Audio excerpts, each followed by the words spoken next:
Buenas tardes, gracias por permitirme compartir con ustedes estos momentos.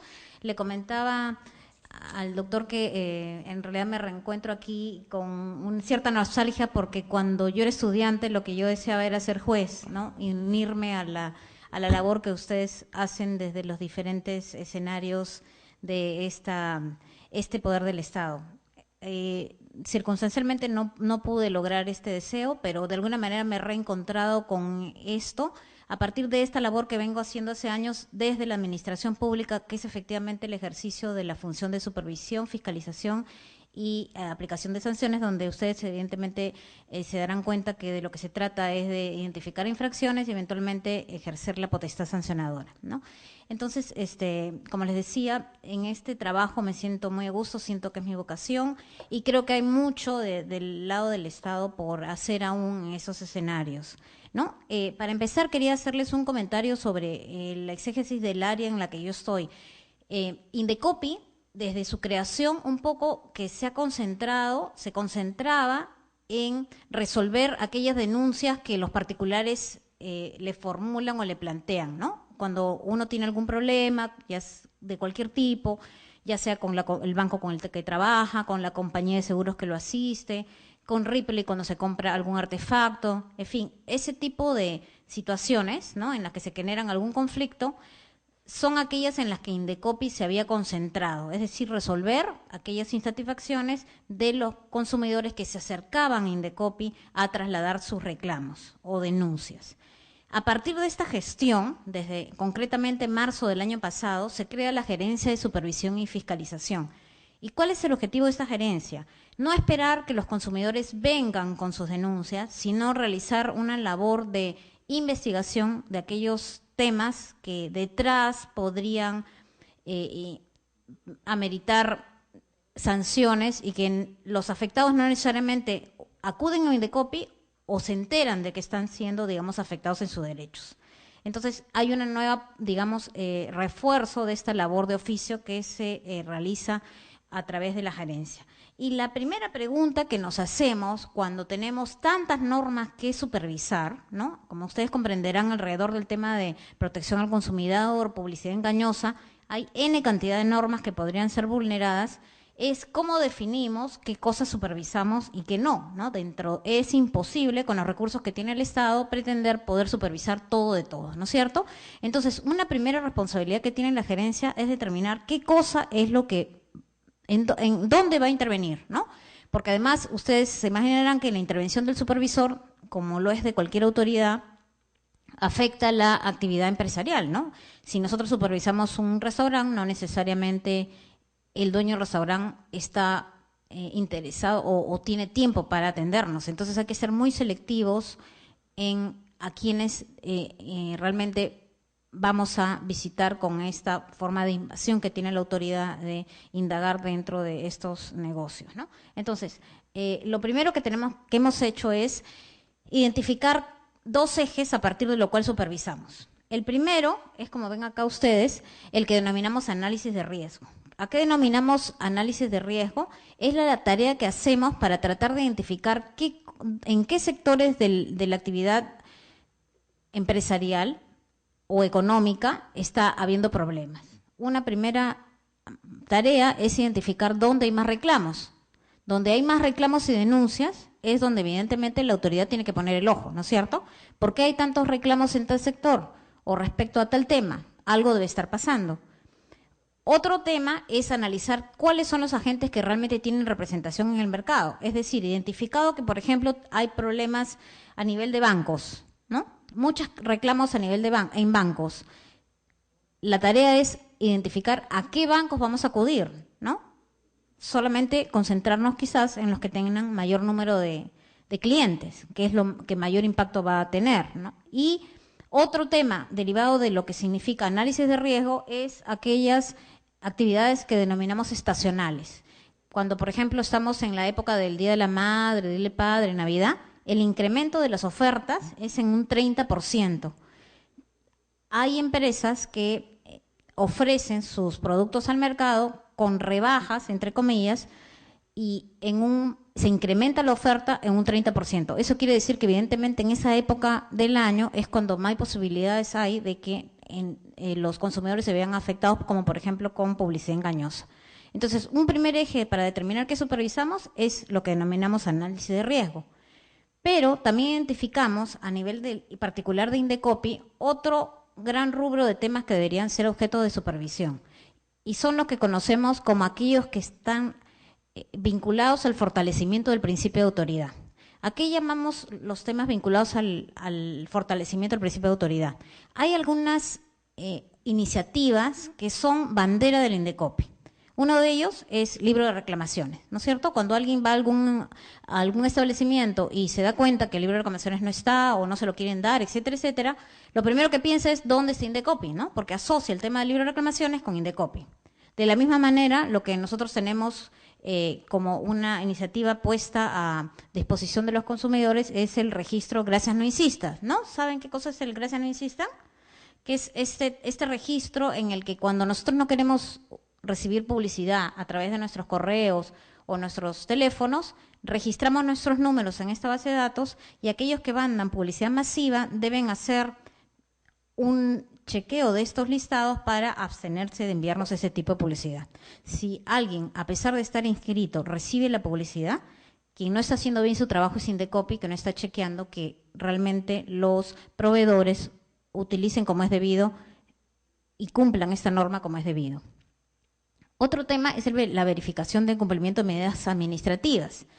Cuando uno, por ejemplo, tiene algún problema con algún establecimiento en el que, por ejemplo, hubiera podido comprar una lavadora o algún artefacto, resulta que este está fallado, va y denuncia ante el Indecopi y en el procedimiento que se sigue resulta favorecido con una medida correctiva que podría ser que nos den otra lavadora nueva, por ejemplo, ¿no?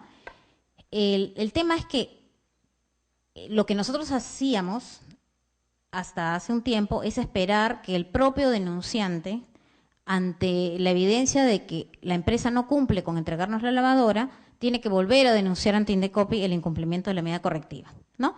En el entendido que el que más interesado está en que se cumpla la medida correctiva es ese consumidor afectado.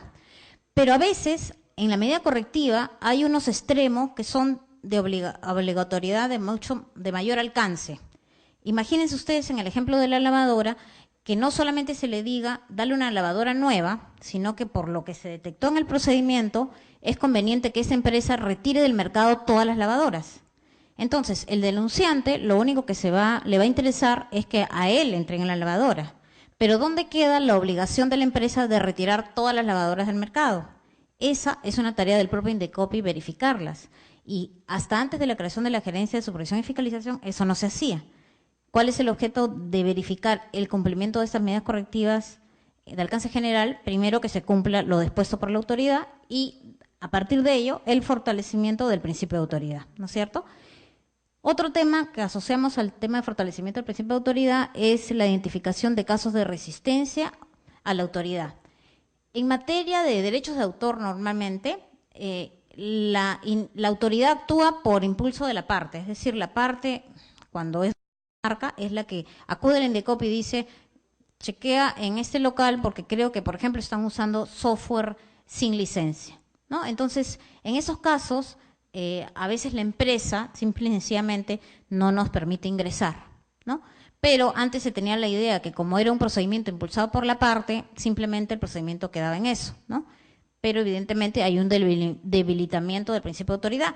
Y les cuento que en una primera, digamos, acercamiento a mi labor, cuando recién ingresé a Indecopi, acudí a esas actividades de verificación de software, ¿no? Lo que hacen Microsoft, estas empresas grandes, es identificar algún negocio, por decirles Iraoka, ¿no? En Perú sabemos, en Lima, que Iraoka es una empresa grande, que tiene varios locales y evidentemente usa computadoras. Al usar computadoras, tiene que tener los software asociados a esas computadoras.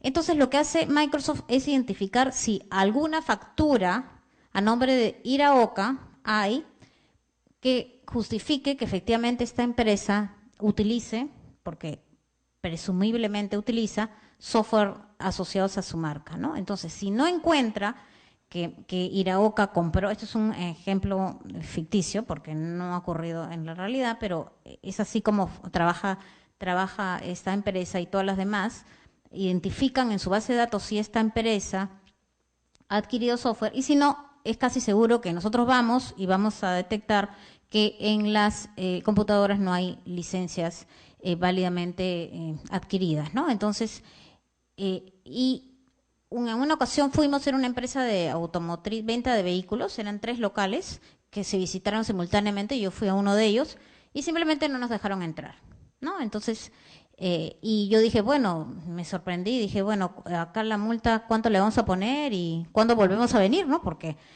definitivamente no era posible que nosotros permitiéramos que no nos dejaran ejercer nuestra función.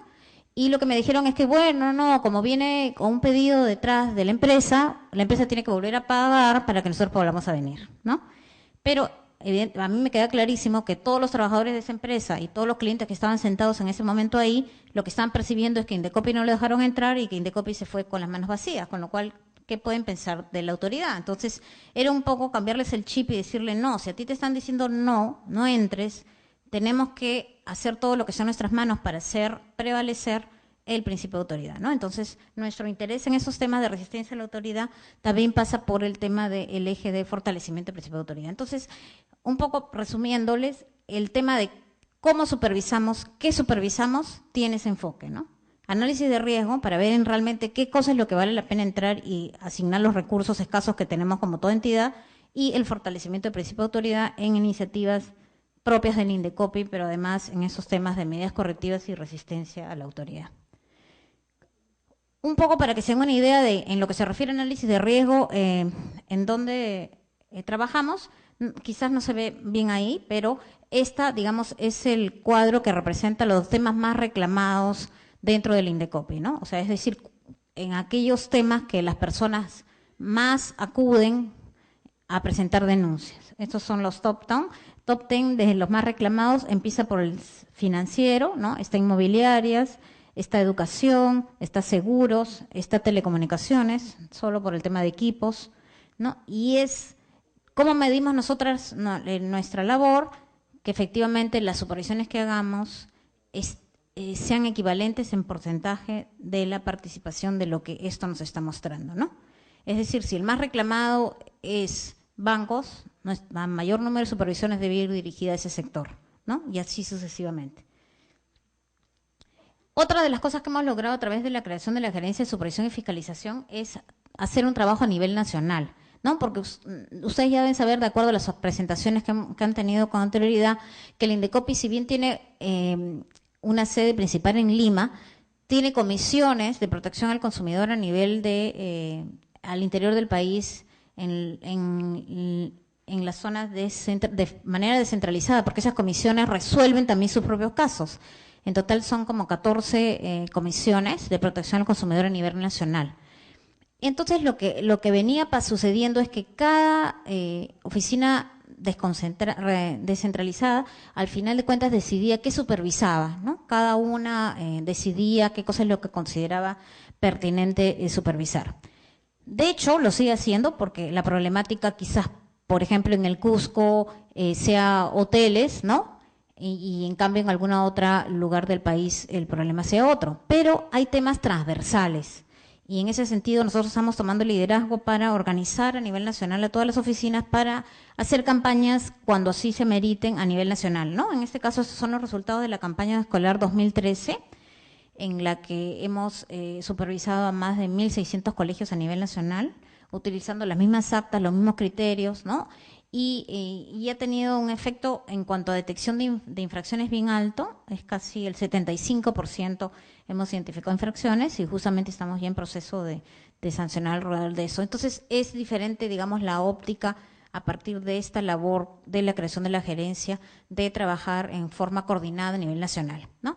Les cuento, por ejemplo, hace poco tuvimos, se había impuesto una medida correctiva a una línea de transporte aéreo, porque la empresa de transporte aéreo tiene la obligación de permitirnos, cuando viajamos, a declarar nuestros bienes de valor, esos bienes de valor que podrían estar en nuestra valija que va digamos, no en manos nuestras, sino en la bodega, es obligatorio que la empresa nos permita decir que efectivamente vamos a llevar algo de valor y declarar ese valor, eventualmente pagar algún seguro para garantizar que no solamente se nos reembolse la mínima suma que está acordada en, digamos, en el contrato de transporte, ¿no? Y no sé si ustedes se habrán dado cuenta, pero en todas las líneas aéreas lo que hay más bien es un letrero que dice no lleve usted en su valija cosas de valor, ¿no? Entonces, a raíz de ese incumplimiento, se impuso una medida correctiva a una de estas empresas y para verificar si se había cumplido o no, hicimos una acción de supervisión en todos los aeropuertos a nivel nacional, ¿no? Entonces, a la misma hora, el mismo día, todos los supervisores salieron a chequear en los aeropuertos si esta empresa cumplió o no. De hecho, no cumplía, ¿no? Justamente estamos por sacar la sanción en ese sentido. Entonces, estamos potenciando la labor, digamos, de supervisión mucho más organizada de lo que antes de la existencia de la gerencia teníamos como fortaleza, ¿no? Un tema muy interesante, del cual en realidad es pionero Sinermin y luego lo ha sido la OEFA, es el tema de calcular las sanciones, ¿no? Ese es un tema en el que estamos aprendiendo a trabajar en coordinación con los economistas para darle una valoración a las conductas infractoras y poder acercarnos a la sanción óptima, o mejor dicho, la que vendría realmente a ser disuasiva. Entonces, en esta parte, lo que me gustaría compartir con ustedes son un poco algunas de las metodologías que quizás ustedes luego, cuando vaya a ser cuestionadas nuestras resoluciones en nivel en sede jurisdiccional, vayan a tener que revisar, ¿no? Y el tema pasa por una pregunta muy sencilla: ¿por qué tenemos que calcular una multa? ¿Por qué se hace necesario en el escenario de lo que es materia de protección al consumidor calcular una multa? Y la respuesta es porque en el caso del Código de Protección al Consumidor, la sanción se encuentra en rangos, ¿no? No es que haya multas fijas. Entonces, en la medida que se establece un rango, lo que tenemos que hacer es determinar para cada hecho infractor, dentro del rango, qué multa es la que en definitiva corresponde aplicar. ¿Y qué tenemos en el Código del Consumidor? Que las infracciones se dividen en leve, grave, muy grave. La leve ameritaría una sanción desde amonestación hasta 50 OITs, la grave hasta 150 OITs y la muy grave hasta 450 OITs, ¿no? Aquí yo veo una ventaja que cuando trabajé en OCIPTEL, por ejemplo, no teníamos. ¿Cuál era? Que aquí el piso no existe, ¿no es cierto? O sea, siendo grave, muy grave, ¿no? Podríamos irnos hacia abajo, ¿no? Sin que eso hubiera ninguna limitación. ¿Por qué veía yo eso una dificultad? En OCIPTEL lo que hay es que la grave va de 51 UITs hasta 150 y la muy grave va desde 151 hasta 450. ¿Cuál era la limitación de ese esquema de infracciones y sanciones, de esos rangos?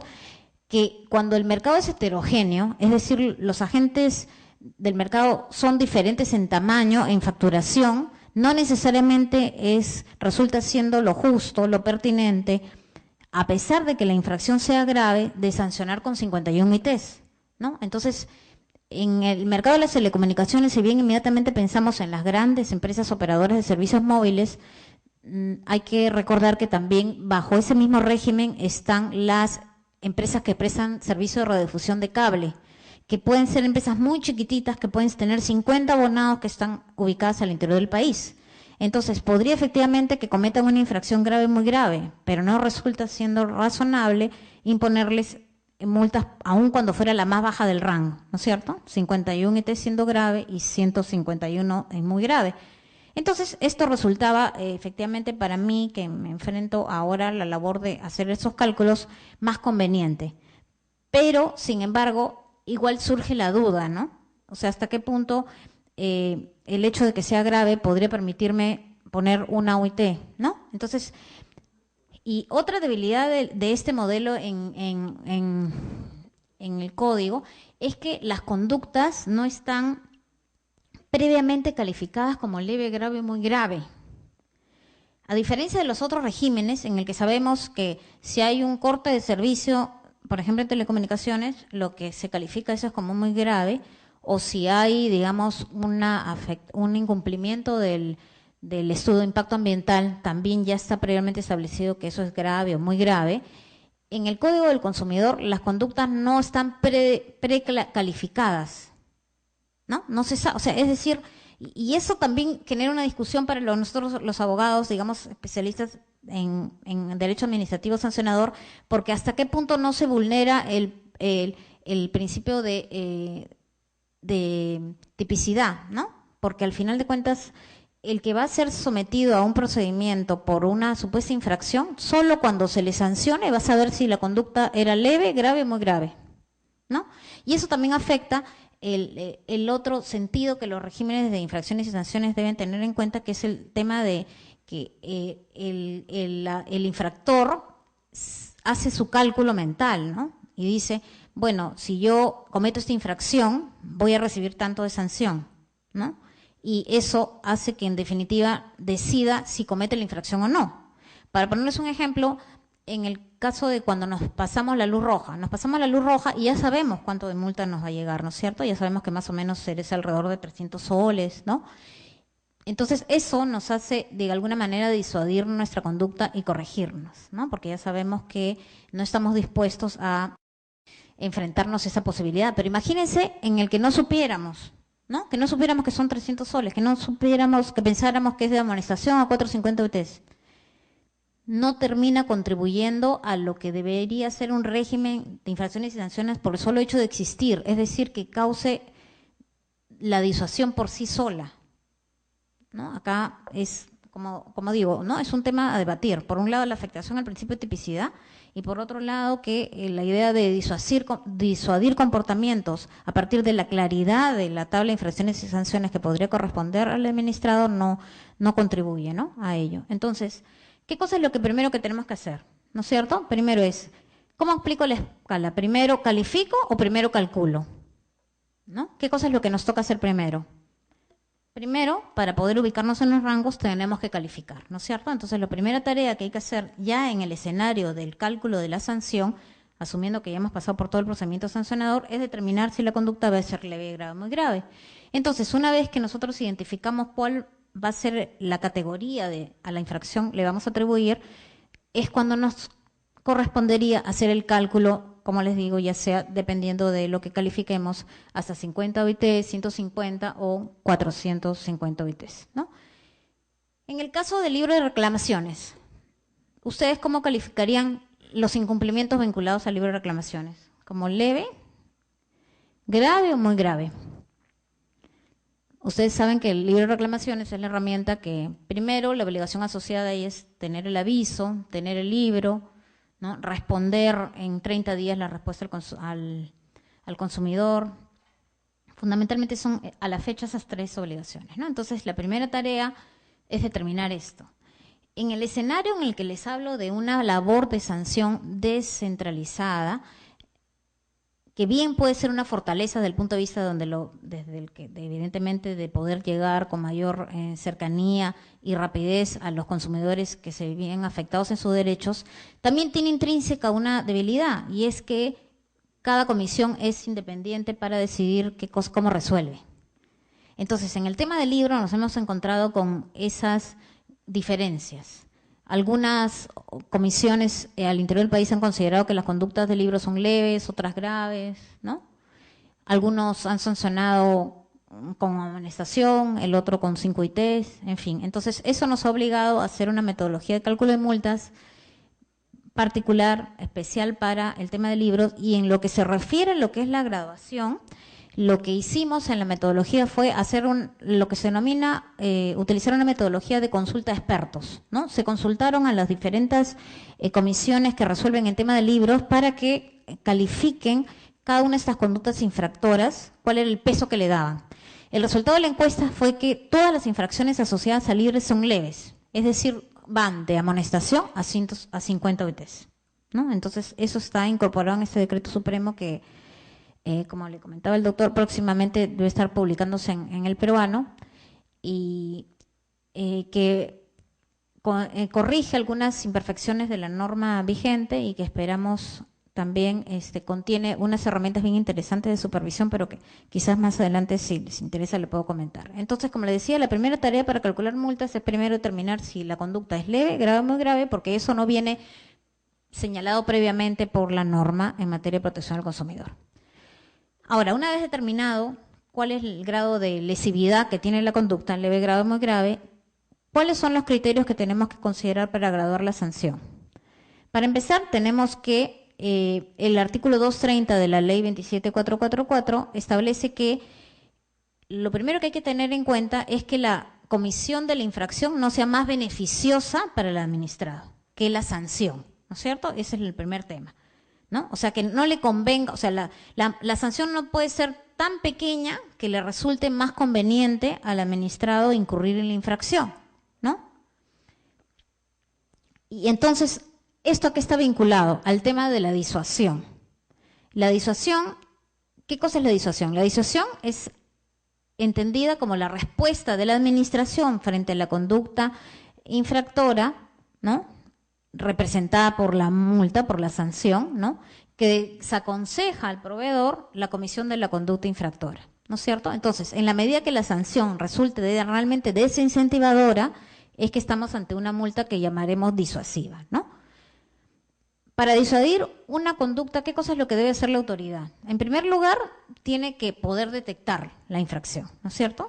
Si no puede detectarla, simplemente no hay posibilidad de pensar en la posibilidad de disuadir nada, ¿no? Tiene que tener la capacidad para dar una respuesta inmediata, oportuna, ¿no?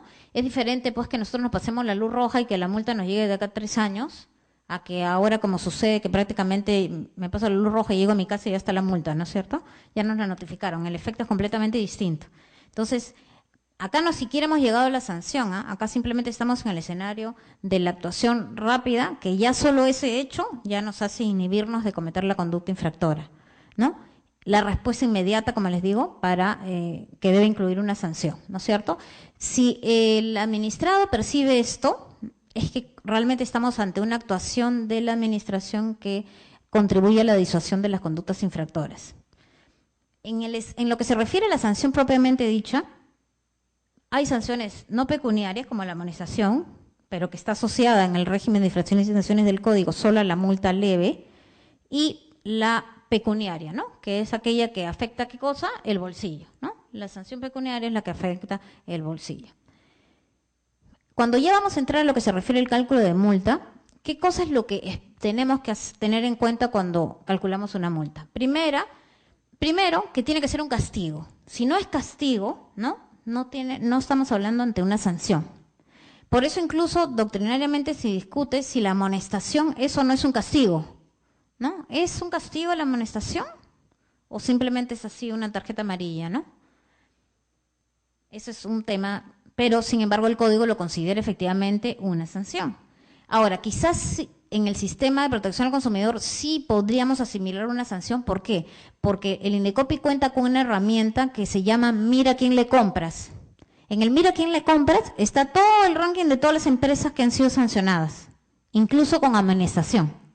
Entonces, de alguna manera sí se le está dañando, ¿no es cierto? ¿No? Entonces, aun cuando la amonestación en sí mismo podría dudarse si es un castigo o no, dado que está asociado a esta publicidad de la resolución, que incluso cuando amonesta es puesta en este registro, mira quién le compras, podría considerarse que sí hace un daño, ¿no? Entonces, sí sería un castigo. El otro tema asociado a la multa, al cálculo de la multa, es que en la multa debe estar la externalidad negativa de la conducta infractora. Ahora lo vamos a ver con más detalle. La externalidad negativa de la conducta infractora es el daño que causó, ¿no? El daño que causó debe estar contenido en la multa y debe de ser tan fuerte el castigo, la multa, que contribuya a evitar que la conducta infractora se vuelva a repetir. Y además esto va asociado a una mejora de la predictibilidad, ¿no? El administrador sabe qué esperar cuando le van a imponer va a cometer una infracción, ¿no es cierto?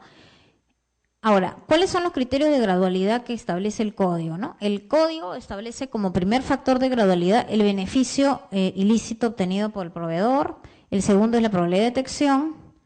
El tercero es el daño resultante de la infracción, los efectos que la conducta ha tenido en el mercado y la naturaleza del perjuicio causado, ¿no es cierto? ¿No? Esto es del 1 al 5, estos son los criterios que el código dice que debemos usar.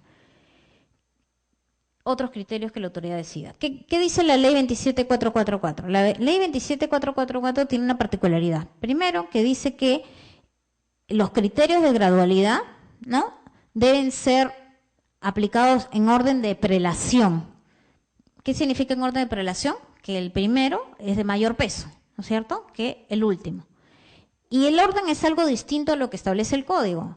El código, en primer lugar, dice beneficio ilícito. Es la ganancia que indebidamente obtiene la empresa con la infracción. En cambio, en la ley de procedimiento administrativo general dice que es la gravedad del daño causado, ¿no?, el perjuicio económicamente causado, la repetición de la conducta, las circunstancias de la comisión de la infracción y el beneficio ilegalmente obtenido está en el quinto lugar, ¿no? Entonces, ¿qué quiere decir? Que en realidad la gravedad del daño es lo primero que debería de valorarse, lo que mayor peso, y en el escenario del código eso está en tercer lugar. Entonces, la primera pregunta que surge ahí, aquí, dado que la ley del procedimiento administrativo general en lo que se refiere a potestad sancionadora es la norma que por debajo de la cual ninguna entidad debería estar, ¿no es cierto? Eso significa que el código está, digamos, no está respetando o se aparta indebidamente del orden de prelación establecido en la 27444, ¿no? Eso es un análisis que también es materia de debate, ¿no? Hasta qué punto, si es que la ley de procedimiento administrativo general establece la línea mínima a favor del administrado, si es que no se tergiversa eso cuando hay normas especiales que establecen otro tipo de factores de gradualidad con un distinto peso al que establece la ley de procedimiento administrativo general, ¿no? En todo caso, nosotros nos regimos por lo que dice el código, ¿no? Y en ese sentido, como les decía, el primer factor a considerar es beneficio ilícito, ¿no? ¿Podrías entrar al hipervínculo del primero? Debajo, en el azul. No. ¿Sigue con la pantalla abierta? No, sigue con la pantalla, toda la... Ajá. El hipervínculo está ahí mismo en esa diapositiva, por favor.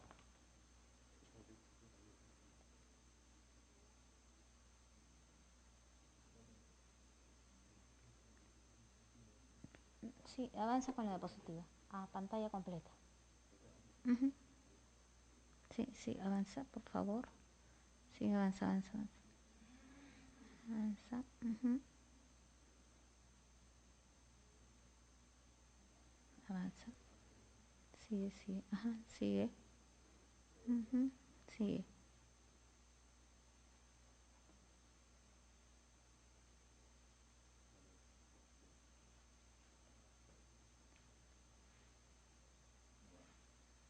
Uh-huh. Sí, sigue. Sigue. Sigue la que sigue. Ajá, ahí, entra en el 1. Pon el mouse en el 1, debajo de lo que está. Uh-huh. Ahí, exactamente. Ajá, sí. Entonces, como les decía, el código habla de beneficio ilícito, ¿no? ¿Qué cosa es lo que nos dice otra vez la Ley de Procedimiento Administrativo General? Que la conducta infractora no debe ser más beneficiosa, ¿no?, que la multa a imponerse, ¿no? Que ese es un criterio a considerar. ¿Esto qué significa? Que este factor parte del supuesto que existen incentivos económicos para cometer la conducta infractora, ¿no es cierto? Entonces, ¿cómo se estima ese beneficio ilícito? A partir de la ganancia que recibe el infractor de evadir la norma. Vamos a poner un ejemplo, ¿no? El día de las elecciones me invitan a mí a dictar una charla en el extranjero, ¿no? Y todo pagado, y me van a pagar $100 la hora por la exposición. Y la multa por no votar asciende a 72 soles. ¿Qué me conviene hacer? ¿Irme de viaje con todo pagado y recibir los $100 o pagar los 72 soles, o pago mejor me quedo y no voy. ¿No? El análisis en ese momento es precisamente con qué gano más, ¿no? Es evidente que me conviene irme porque voy a ganar más que quedándome. Entonces opto por no votar. Si el Estado quisiera que incluso en un escenario en el que a mí me ofrezcan irme de viaje y pagarme $100 la hora, yo me quedara a votar, la multa debería incrementarse tanto como para lograr que sea más perjudicial que lo que yo ganaría yéndome, ¿no es cierto? ¿No?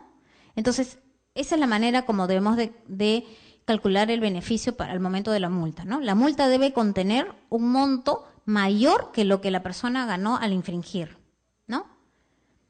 ¿Cómo se calcula el beneficio ilícito? ¿No? Primero, estimando los costos evitados. ¿Cuándo estamos en un escenario de costos evitados? Imagínense un ejemplo de que sí ocurrió en la realidad, en la que una empresa de telecomunicaciones tiene que desarrollar un software para cumplir con alguna norma, ¿no? De incluir una tarifa en particular, nueva, lo que fuera, ¿no? Y prefiere ahorrarse el costo de invertir en ese software. La multa tiene que estar por encima de ese costo evitado. El costo evitado es lo que ella se ahorró por implementar el software. Si la multa va a estar por encima de este costo evitado, ella va a decir, no, yo prefiero invertir porque lo que me va a caer como sanción va a estar incluso mayor a lo que yo evito gastar. Entonces, cuando hay costo evitado asociado, hay que tener en cuenta ese costo, calcularlo para sobre ello imponer la sanción. Los costos postergados. Costos postergados son aquellos en los que, si bien los hago, ¿no? Gasto, no lo hago en su oportunidad. Ahora lo van a ver en el ejemplo de educación. Y la ganancia ilícita, siguiendo con el ejemplo de telecomunicaciones, es cuando aplica una tarifa indebida, ¿no? Había escenarios, ¿se acuerdan? En el que habla lo que quieras, en lo que pasada una hora determinada uno podía llamar al extranjero o N cantidad de horas y eso significaba un costo. En algún momento las empresas no respetaron esas tarifas y evidentemente al cobrar más generaban una ganancia ilícita, ¿no? Un incremento en sus ingresos derivado de no aplicar la tarifa correctamente. En este ejemplo, de lo que se trata es de un centro educativo que opera sin licencia, ¿no? ¿Cuáles serían los costos evitados en el caso del centro educativo que opera sin licencia? ¿Qué cosa es lo que se evitó el centro educativo? El trámite ante la municipalidad para obtener licencia, ¿no es cierto? Todo ese costo asociado a obtener la licencia debe estar incorporado en la sanción, ¿no? Si esto equivaldría a 1.000 soles, esos 1.000 soles deberían formar parte de la sanción, ¿no? Para llegar al monto final. Por lo menos esos 100 soles deben estar incorporados, ¿no? ¿Y cuál sería su ganancia ilícita del colegio que está operando sin licencia? Todo lo que le cobró a los padres de familia durante todos los meses, ¿no? En lo que ha prestado servicios sin licencia, ¿no? Entonces, si eso lo incorporamos en la multa, ya no va a tener sentido que el centro educativo que pretenda empezar a funcionar opere sin licencia, ¿no? Porque todo el incentivo se lo hemos quitado a través de las multas, ¿no? Si él sabe, yo me estoy ahorrando 1.000 soles, pero va a venir Indecopi y me va a poner 1.100, no me conviene, ¿no? Y encima se va a llevar todo lo que he recibido y he facturado durante esos meses que operó sin licencia, definitivamente la respuesta sería no lo hago, ¿no? Entonces la multa tiene que asociar, en primer lugar, o incorporar todo aquello que se considera el beneficio ilícito, para que realmente sea disuasiva. Otro aspecto que considera el código importante es la probabilidad de detección. ¿A qué le llamamos probabilidad de detección? Este factor está relacionado con la capacidad que tiene el Estado de supervisar, ¿ok? Cuando mayor posibilidad tenemos de supervisar y de descubrir la infracción, la probabilidad de detección es mayor. Pero si es un tema que no habíamos pensado supervisar porque es muy complicado, ¿no? La probabilidad de detección es menor. ¿Esto qué significa? Cuanto mayor probabilidad tengamos de detectar la infracción, la multa queda de acuerdo al monto que establecemos con los otros criterios final. Si es difícil de detectar, esa multa debe incrementarse, ¿no? La probabilidad de detección, cuanto más alta sea, disminuye o digamos, netea la sanción. Si es difícil de detectar, hay que castigar más, ¿no? Ese es lo que hay detrás del factor de probabilidad de detección que se incorpora, ¿no? ¿Qué cosa es lo que mide? Mide la capacidad del organismo de detectar la infracción del procedimiento sancionador, ¿no? ¿Y cuál es la manera de medirla? El programa anual de supervisión, ¿no es cierto? Por ejemplo, en el caso de Indecopi. En el caso de Indecopi nosotros trabajamos en función a un plan anual que se sustenta en esos criterios que les dije inicialmente, ¿no? Fortalecimiento del principio de autoridad y también análisis de riesgo. Ya sabemos a qué sectores vamos a ir, a quiénes vamos a supervisar.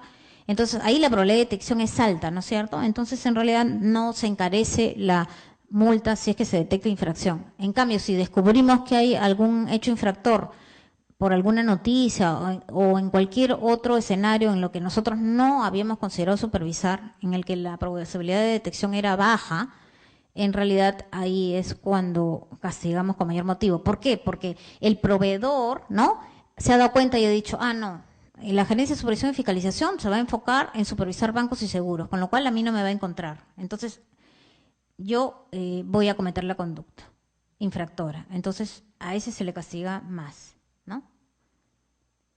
Y se incrementa la multa. Entonces, un ejemplo de probabilidad de detección es, en este caso, esto sucedió en la vida real hace unos meses, deben recordarlo, era un agua embotellada que tenía algún problema y fue por Digesa retirada del mercado, ¿no? Entonces, la labor que nos tocaba a nosotros era verificar que efectivamente se retire del mercado el total de botellas a nivel nacional, ¿no? Entonces, lo que teníamos aquí era un plazo determinado para hacer la labor de supervisión y quiere decir que teníamos que evaluar con nuestros recursos, en este caso eran 2 supervisores, que máximo podían trabajar en 4 horas, identificaban, visitaban como máximo cada uno de los locales donde se vendía estas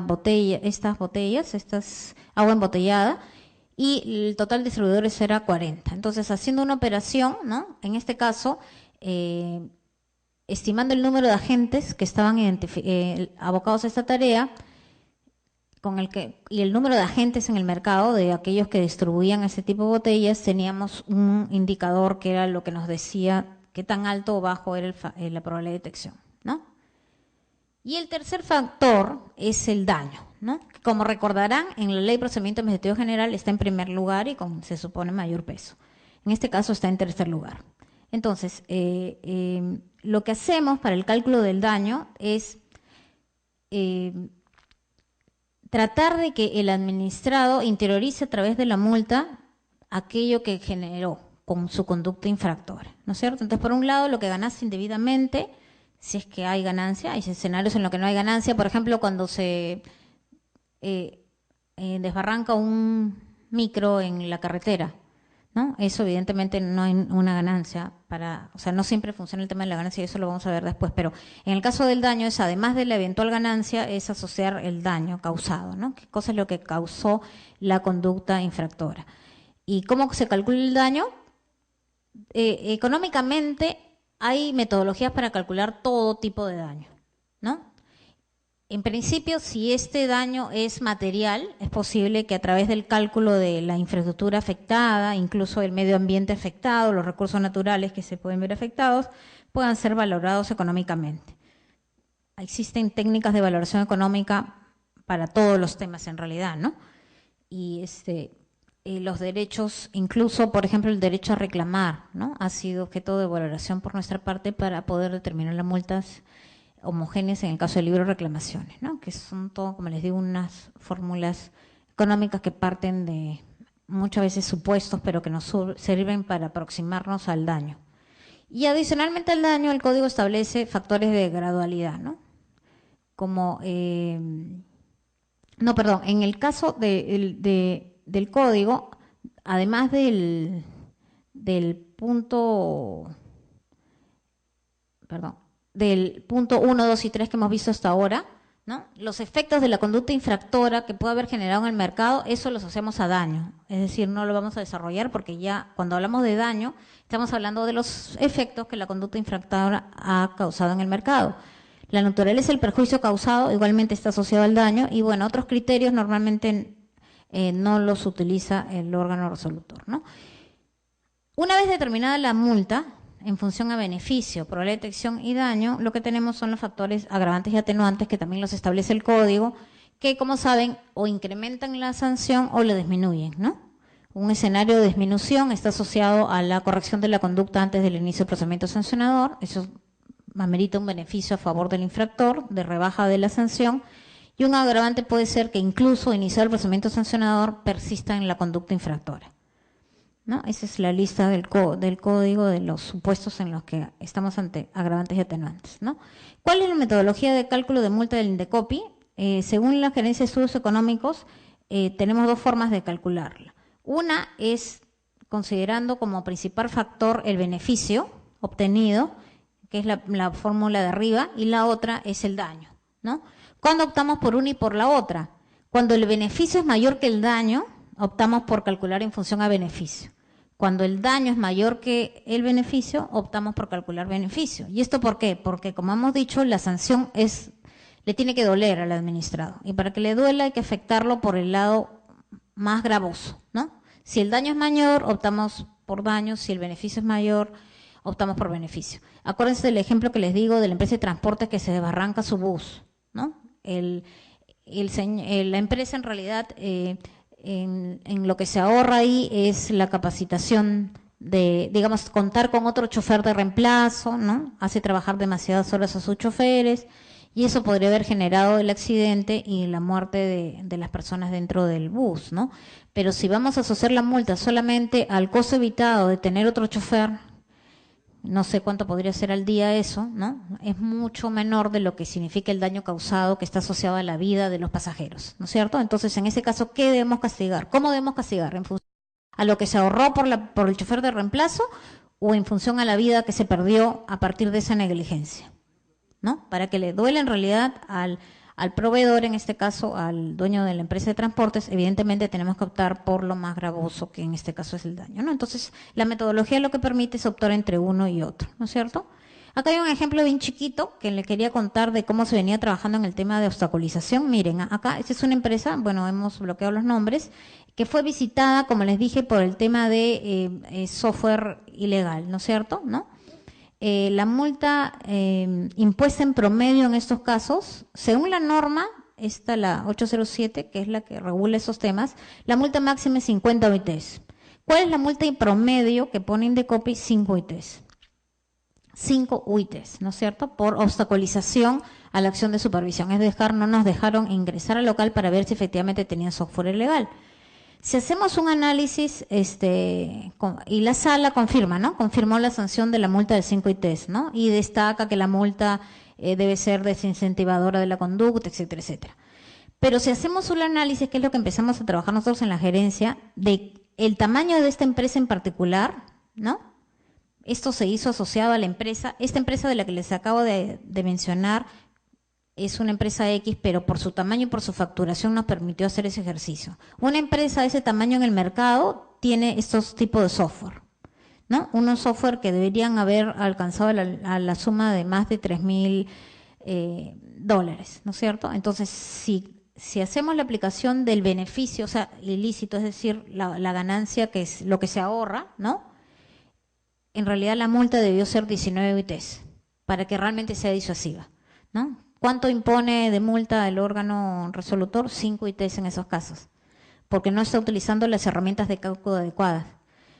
Incluso en un caso, el que cierra la puerta fue el gerente general, y ahí sí la sala puso 8 ITs. 5 ITs pone siempre, 8 porque el gerente fue el que obstaculizó la acción de supervisión. Entonces, ¿ahora qué creen que hacen las empresas? ¿A quién hacen que nos cierre la puerta? ¿No? Simplemente ya no sale el gerente, ¿no? Entonces, acá tenemos una labor también con la comisión de hacerle ver que en realidad no está siendo disuasiva una multa de 5 ITs, si es que lo que debería haber sido en realidad era el ahorro ha significado casi 20 ITs, ¿no? Y bueno, en el tema de idoneidad, que para terminar les comentaba, aquí era una empresa en transportes en la que se perdieron 2 vidas, lo que se impuso como multa fue 40 OITs, y si hacemos un análisis económico estadístico del costo de la vida, en realidad lo que habría correspondido de multa era 1.513 UITs, ¿no? Aunque ahí nos enfrentamos al tope de 400 UITs. Entonces, lo que quería destacar aquí era que quizás con el tiempo ustedes se enfrenten a resoluciones que son impugnadas por el tema de cálculo de multa económico de la multa, ¿no? Pero hay que familiarizarse mucho ya con estas metodologías de cálculo económico, porque lo que intentan hacer precisamente es que las multas que impongan Indecopi en definitiva resulten siendo disuasivas. Y eso era todo de parte mía en cuanto a la presentación, y si tienen alguna pregunta, ya sea alejada del tema, encantada de contestarles. Gracias. Un aplauso para nuestra expositora.